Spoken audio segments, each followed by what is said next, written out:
Supervisor is speaking out in support of Sandra Doorley after protesters gathered outside her home in Webster last Friday. Kayla Green talked to him today and joins us now live from the Webster Town Hall. Kayla, what is he saying about all this?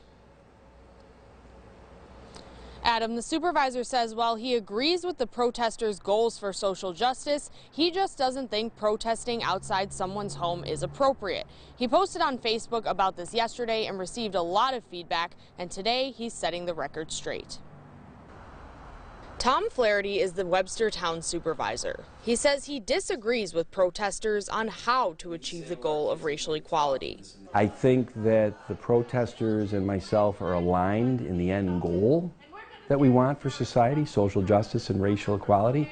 I just think that going into a residential neighborhood, whether it is in Webster, the city of Rochester, or Bangkok, Thailand, a residential neighborhood is not the proper venue for that type of an event. He says about 100 protesters went to Sandra Doorley's home in Webster on Friday around 9:15 at night and left by 10.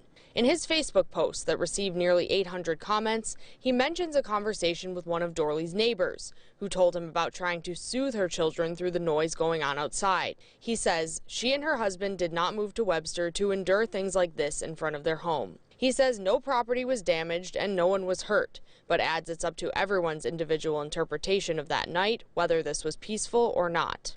Peaceful, by definition, equals no property was destroyed and no human beings were hurt. We all agree on that. Also in the post, he says two wrongs don't make a right.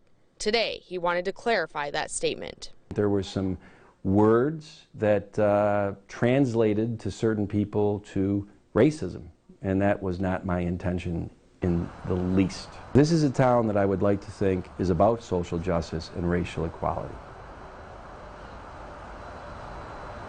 He also says he'd be happy to help protesters if they want to hold a protest here in Webster. Now, I did reach out to Free the People Rock for a comment on this, and I just received the statement, so I'm going to read that to you now.